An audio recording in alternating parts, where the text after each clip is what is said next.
Tell me do something for God and country and go back to work. That's a good one right there. I'm gonna kick your... What if the guy you've trusted for years to spot a fake coin or a dusty relic was hiding a secret so dark it'd shatter everything? That's the insane rumor that slammed into Rick Harrison. Pawn Stars legend, the straight-talking king of the pawn game, like a runaway train. Picture this: the internet buzzing with whispers that Rick, the Las Vegas mogul with a brain full of history, had been locked up for life. Tax evasion, money laundering, trafficking stolen artifacts. The accusations sounded like something out of a gritty crime flick, not the life of a reality TV star. Fans couldn't wrap their heads around it. Social media exploded with shock and speculation. Was this really the end of Rick Harrison as we knew him? The guy who turned haggling into an art form, now caged behind bars? It's a story so wild it demands digging into, and trust me, what we uncover might just flip everything you thought you knew upside down. Let's start where the chaos began. The rumor hit like a thunderclap in early 2025, spreading faster than a Vegas jackpot rumor. It all started with a few cryptic posts on X, users claiming federal agents had stormed the gold and silver pawn shop back in 2023, turning the place upside down with search warrants and cold stares. Imagine the scene. Customers clutching their pawn tickets, frozen mid-deal as FBI badges glinted under the shop's neon lights.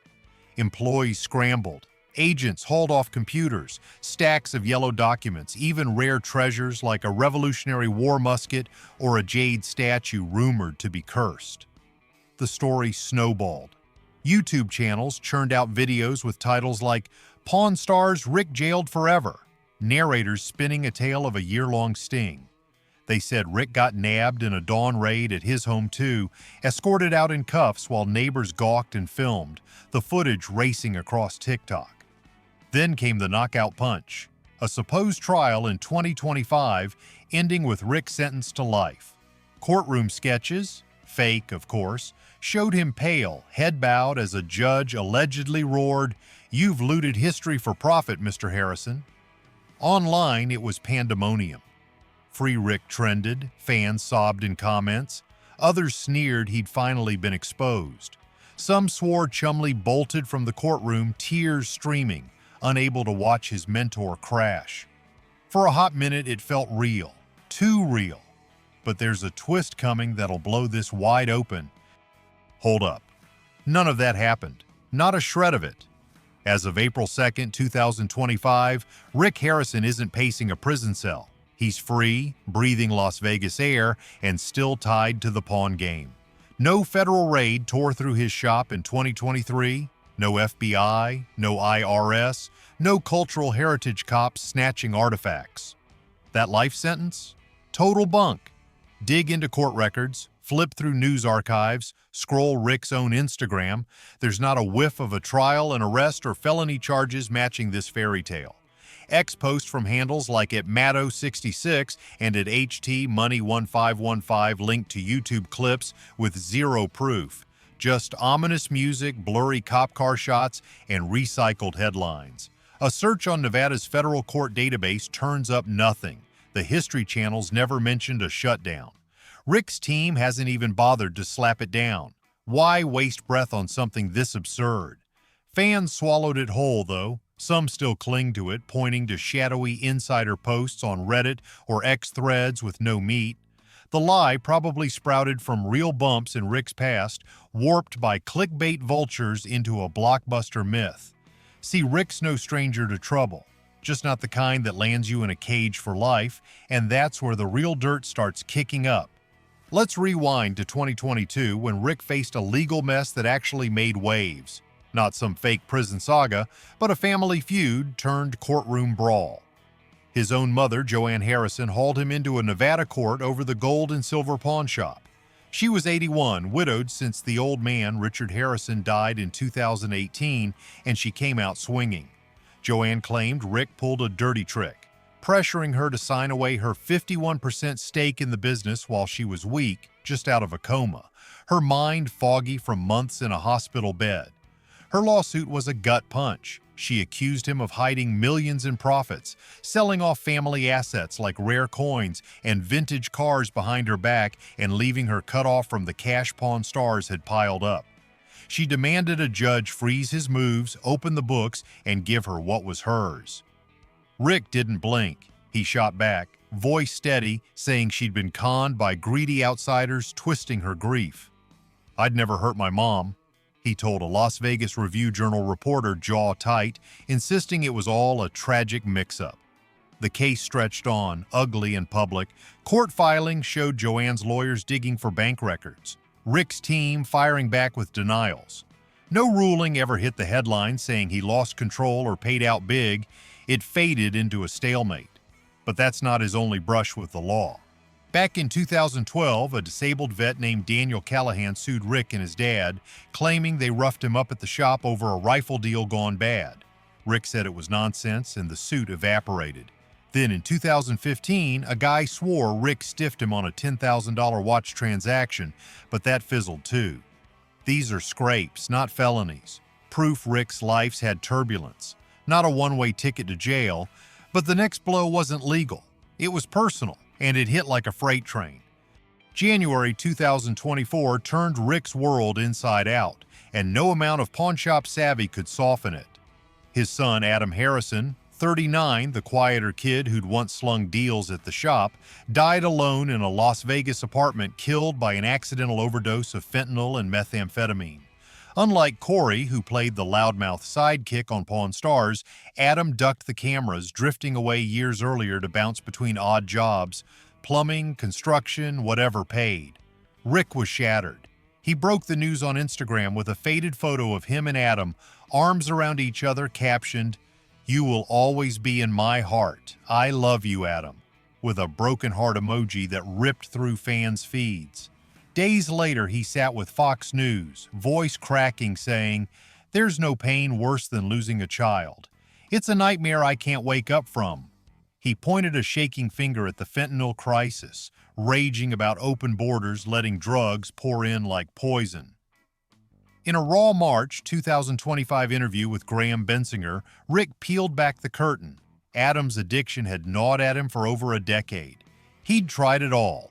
Rehab in California, late-night drives to drag him home, cutting him off when pleas failed. "I'd sit up wondering if I'd pushed too hard or not hard enough," he said, eyes red. "You think you can fix it, but you can't." After the autopsy hit, fentanyl levels off the charts, Rick started pushing, meeting Nevada lawmakers in February 2025 to demand tougher drug laws. "This stuff's killing our kids and we're just watching," he told a crowd, fist pounding a podium. Fans flooded X with support. Posts like "Rick's a dad first, not just a TV guy," racked up likes. "It's a wound that bleeds still. A loss no deal can barter back. To get why it cut so deep, you've got to see where Rick's roots took hold." Rick's story isn't some polished Hollywood arc, it's a jagged climb from the dirt up. Born March 22, 1965 in Lexington, North Carolina, he was 2 when his family packed up for San Diego, chasing a fresh start.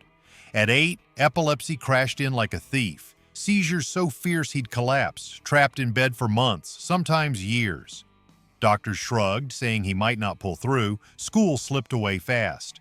He dropped out sophomore year, but that didn't kill his fire. Stuck indoors, he raided libraries, history books on the Civil War, economics tracts, old pawn ledgers, anything to keep his brain buzzing. "I read my way out of the dark," he'd later tell People, a line that stuck with Pawn Stars diehards. By 17, life threw a curveball. His girlfriend Kim got pregnant. They married quick, had Corey, then Adam, but the strain snapped them apart after 8 years. In 1981, Rick trailed his dad, the old man Richard Harrison, to Las Vegas, where they scraped together a coin shop on a dime. It was a grind, 12-hour days, slim profits, Rick learning to spot a fake gold chain or a doctored bill in seconds. By 1989, they flipped it into the gold and silver pawn shop, a bet that took years to pay off. Early gigs were brutal. He's told tales of facing down drunks with switchblades, once talking a guy out of pawning a hot car with a pistol in his face. You learn quick or you're toast, he laughed on a podcast years later. He pitched TV execs for a decade, eating no after no until 2009 when the History Channel greenlit Pawn Stars. The show blew up. Rick's "the best I can do is" line turned into a meme, and deals like a $2,600 Patriots Super Bowl ring he flipped for five figures or Spanish doubloons from a 1715 shipwreck made him a name. Lesser-known wins? A 1920s slot machine he snagged for $500 and sold for $12,000, or a Civil War surgeon's kit he authenticated with a historian's glee. From a sick kid to a Vegas titan, it's a saga of guts, and it's bred some wild storms along the way. Rick's never dodged the spotlight's heat, he's danced in it, scars and all. Take 2016, when Chumley, his Pawn Stars goofball pal, got busted in a raid. Cops found weed, meth, and a dozen guns at his Vegas pad. Chumley took a plea, skipped jail, and Rick stood firm. "He's family. I don't ditch family," he told TMZ, keeping him on the show despite the stink. Then there's Rick's mouth. 2018 saw him on Fox News backing Trump loud and proud, saying, "I don't care who you love, just don't shove it down my throat." The LGBT community fired back. Boycotts hit. Sponsors like a local car dealer bailed, but Rick shrugged. "I'm not here to win prom king," he quipped on a radio spot, smirking through the hate. Lawsuits have trailed him too. Beyond the 2012 vet case and the 2015 watch guy, there was a 2010 dust-up with an ex-employee claiming unpaid overtime, settled quiet out of court. Politics. He toyed with a 2020 Nevada governor run, tweeting, "Time to shake this state up," before ghosting the idea. X lit up with Rick for Gov memes anyway. His loudest clash came in 2021, railing against COVID lockdowns on X. "This is tyranny, not safety. Open the damn country." Fans split, half cheered, half trashed him, one calling him a pawn shop dictator. Then there's the shop itself. Rumors swirled in 2019 about fake deals staged for TV, like a guy selling a Babe Ruth bat that had been in Rick's inventory for years. He laughed it off on a podcast. "It's entertainment, not a documentary. Deal with it." These flare-ups feed his rogue rep, but they're light years from felony land. The life sentence rumor? It's like these real scraps got tossed in a blender with online hype and pure fiction. So where's Rick standing now with all this noise behind him?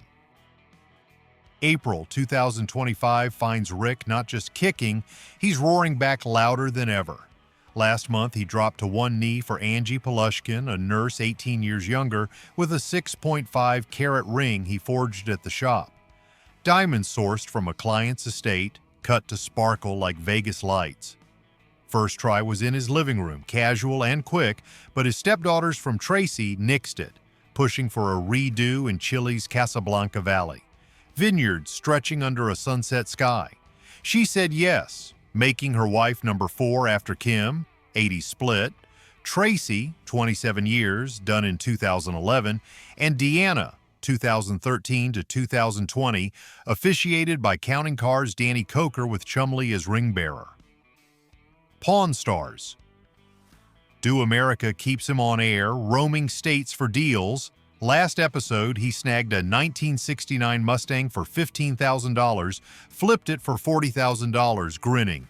Still got it. Corey's running the shop now, a tighter ship.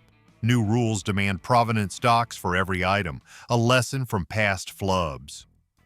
"We're legit or we're nothing," Corey told people in January, eyes on the legacy. Rick's 60, lean and sharp, juggling ventures. Rick's Rollin' Smoke BBQ packs tables, his Pawn Plaza bar pulls late-night crowds, and his 2011 book License to Pawn still sells, with X teases of a sequel. More deals, more dirt. Stay tuned. Prison rumors? Laughable. He's out there steering his empire through storms. Corey's grown up fast. Post-Adam, he's ditched the party vibe, telling Variety, "I'm here for Dad, for the fans, for the shop's soul." The place still draws tourists. Lines snake around the block, folks snapping pics, hoping for a Corey nod or a Chumley quip. Numbers dipped after 2024's tragedy, but they're climbing back. X posts from visitors gush, "Pawn Stars lives." Rick's weathered divorce, loss, lies, and come out swinging. Fame's a double-edged sword, though, and he's felt both sides. Fame's a beast that bites hard, doesn't it? Rick's not the first to get chewed up. Think Elvis alive conspiracies or Tupac's Cuba myths. The life sentence lie flew because people love a fall, especially for a guy like Rick, who's danced on trouble's edge but never belly-flopped. His real tale's a messier thrill.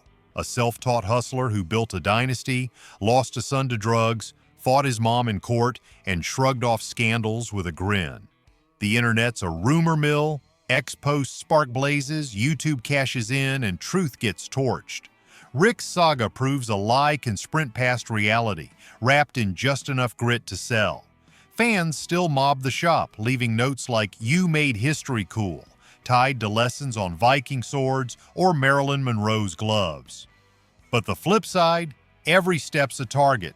His Trump rants, Chumley's bust, Adam's death gets spun into wild tales. Critics call it Shakespearean, a guy whose passion for the past couldn't dodge making history himself, for better or worse. Next time a headline screams doom, pause, dig. Rick's still here, rewriting the script, and that's the real treasure worth chasing.